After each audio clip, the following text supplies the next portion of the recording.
बिस्मिल्लाहिर्रहमानिर्रहीम। अस्सलाम वालेकुम। उम्मीद है जी आप लोग खैरियत से होंगे और ये अल्फाज मेरे लेक्चर की हर स्टार्ट पे ही होते हैं। अल्लाह ताला आपको सलामत रखे। हमारा आज का आर्टिकल है जी एनर्जी एंड इट्स टाइप। सबसे पहले हम देखेंगे एनर्जी क्या होती है। वर्क आपने पढ़ा, आपने कहा कि जब अगर बॉडी जो है वो फोर्स की डायरेक्शन में डिस्प्लेसमेंट ट्रैवल करती है तो हम कहते हैं बॉडी ने वर्क किया है। अब सेकेंडली अगर हम बात करते हैं तो आपके पास आ जाता है जी एनर्जी। एनर्जी क्या होती है? एबिलिटी टू डू वर्क, काम करने की सलाहियत को हम कहते हैं वर्क। मैं एग्जांपल बड़ी इंटरेस्टिंग देता होता हूँ। रमज़ान का महीना होता है ना जब, तो रोज़े रखते हैं लोग। इवन अभी भी रमज़ान का महीना चल रहा है और ख़ुद भी रोज़ा रखा हुआ है।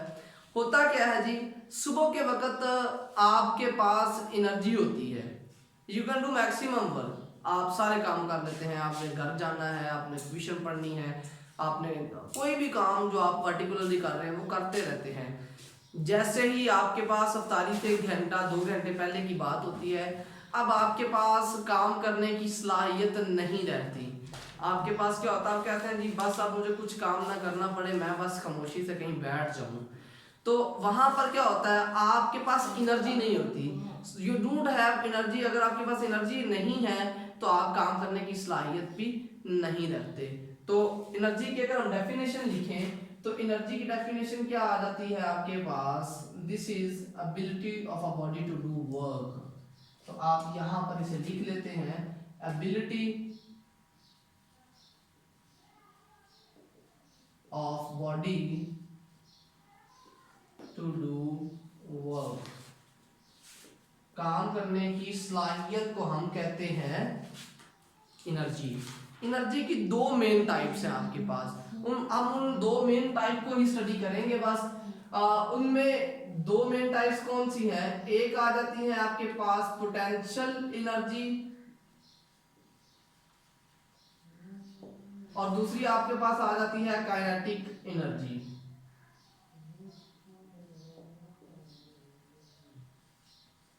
काइनेटिक एनर्जी, अच्छा जी, आपके पास पहली जो है वो पोटेंशियल एनर्जी है। पोटेंशियल वर्ड ग्रेविटेशनल पोटेंशियल की तरफ चले जाते हैं। कोई बॉडी अगर पोजीशन की वजह से एनर्जी गेन करती है ना, पोजीशन, वर्ड इज पोजीशन, तो बॉडी में पोजीशन की वजह से जो एनर्जी होगी उसे हम कहते हैं पोटेंशियल एनर्जी। मैं इसकी डेफिनेशन लिख रहा हूं, energy due to its position. Body में पोजीशन की वजह से जो एनर्जी है दैट इज पोटेंशियल एनर्जी। इसमें भी आगे इसकी 2 मेन टाइप्स हैं, वो लिख लेते हैं, elastic potential energy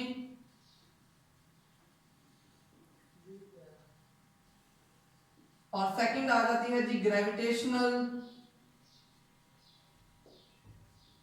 potential energy. इनकी मैं डेफिनेशन लिख नहीं रहा लेकिन मैं ऐसे बता देता हूं। वो बो एंड एरो वाली एग्जांपल आपने देखी होगी, तीर खींचते हैं, अब उसकी पोजीशन मैटर करती है। आप ज्यादा खींचेंगे, ज्यादा पोजीशन चेंज करेंगे, यू विल सी कि उसमें ज्यादा पोटेंशियल एनर्जी आएगी और वो एरो ज्यादा दूर तक चला जाएगा। तो इलास्टिक पोटेंशियल एनर्जी स्ट्रेचनेस की वजह से एनर्जी आती है और ये बेसिकली उन मटेरियल्स में होते हैं जिनमें स्ट्रेचिंग जनरेट की जा सकती है। उसके बाद आ जाता है जी gravitational potential energy. Gravitational potential energy उसकी हाइट की वजह से है। हम ज्यादा हाइट में आएंगे, ज्यादा पोजीशन चेंज करते जाएंगे तो वो आपके पास क्या होगा, ज्यादा पोटेंशियल एनर्जी स्टोर होगी। इसकी एग्जांपल बड़ी सिंपल सी है, आप एक पत्थर, एक स्टोन यहां से फेंकें, कम एनर्जी से मूव करेगा। मैं यहां से फेंकूंगा तो वो ज्यादा एनर्जी गेन करेगा। तो पोजीशन जो है वो ग्रेविटेशनल पोटेंशियल एनर्जी में अहम होती है।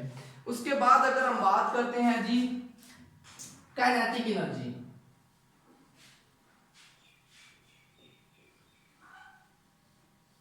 काइनेटिक एनर्जी क्या होती है वो देख लेते हैं। काइनेटिक एनर्जी क्या है जी, the energy possessed by a body due to its motion।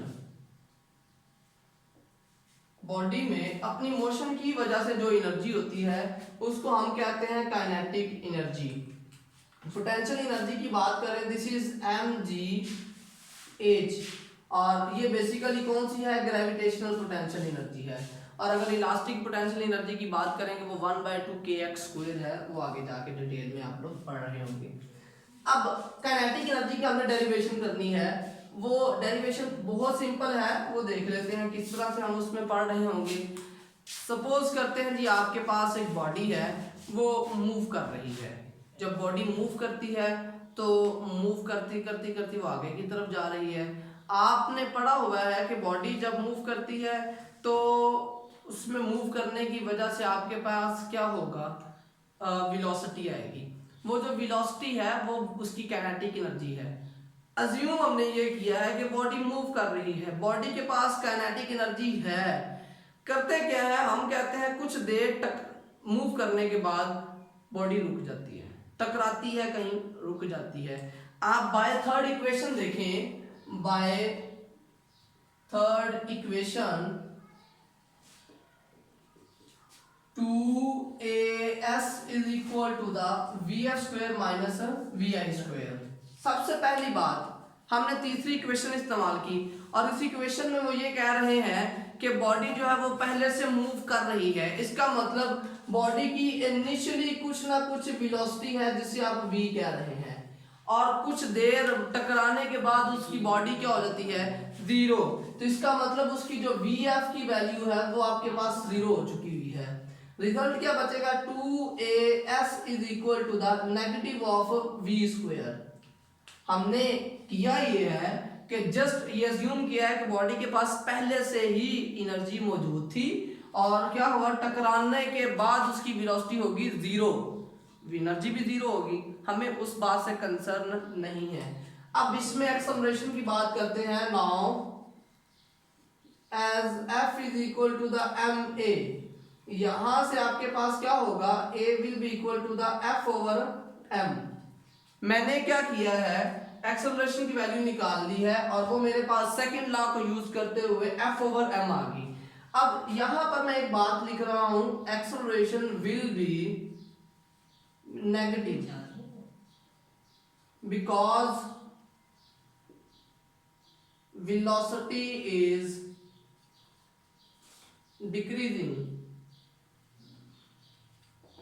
मैं ये कह रहा हूं कि मेरे पास बॉडी का जो एक्सेलरेशन होगा इट विल बी नेगेटिव, और वजह क्या बता रहा हूं कि बॉडी की वेलोसिटी डिक्रीज कर रही है। और बड़ा क्लियर कट सा बात है, आप इनिशियली मूव कर रहे हैं, फाइनल आपकी 0 हो जाती है। तो इनिशियली मूव करना और फाइनल का 0 होना, तो फाइनल माइनस इनिशियल, 0 में से कुछ भी माइनस करें, रिजल्ट विल बी नेगेटिव। तो आपके पास क्या आ जाता है, a is equal to the negative f over m। आप ये वाली वैल्यू इक्वेशन 1 में पुट करते हैं using a in equation number 1, तो आपके पास बचेगा negative f over m that is into s is equal to the negative v square। ये नेगेटिव इस नेगेटिव से कैंसिल आउट हो जाएगा, 2fs over m is equal to the v square। हम करते क्या है, अगर आप देखें तो ये जो लिखी हुई ना बात f into s, ये आपके पास वर्क की डेफिनेशन है। वर्क से क्या मुराद है, वर्क जब आप किसी बॉडी पर फोर्स लगाते हैं, फोर्स की डायरेक्शन में डिस्प्लेसमेंट जनरेट हो जाता है। ये जो डेफिनेशन बनती है ये मेरे पास वर्क ही आ गई, 2 times of work over m is equal to the v square. हमें ये वर्क ही निकालना है, तो work will be equal to the, ये m इधर जाके मल्टीप्लाई हो गया और 2 इधर आकर डिवाइड हो गया। ये मेरे पास आ गया वर्क। वर्क से क्या मुराद है कि आपकी वो जो कार मूव कर रही थी कुछ वेलोसिटी के साथ, वो जब जाके टकराती है और उसकी वेलोसिटी 0 हो जाती है, उसने इतना वर्क किया। इतना वर्क करने से मुराद इतनी एनर्जी उसने वहां पर डिसिपेट की, ये उसके काम करने की सलाहियत थी। तो दिस इज एनर्जी। तो ये जितना वो वर्क कर रहा है, this is kinetic energy of the body. और kinetic energy of the body आपके पास आ जाता है हाफ mv स्क्वायर। एक बात जो लेक्चर के बिल्कुल एंड पे मैं समराइज कर रहा हूं, एनर्जी का और वर्क का यूनिट होता है सेम, क्योंकि दोनों ही आपस में इंटर कन्वर्टेबल है। अगर आपके पास एनर्जी है तो आप काम कर सकते हैं, अगर आप काम करते हैं तो आपके पास एनर्जी आती है। Both have the same unit, that is joules. Thank you very much for listening us. अपना बहुत ज़्यादा ख्याल रखिएगा। अल्लाह हाफिज़।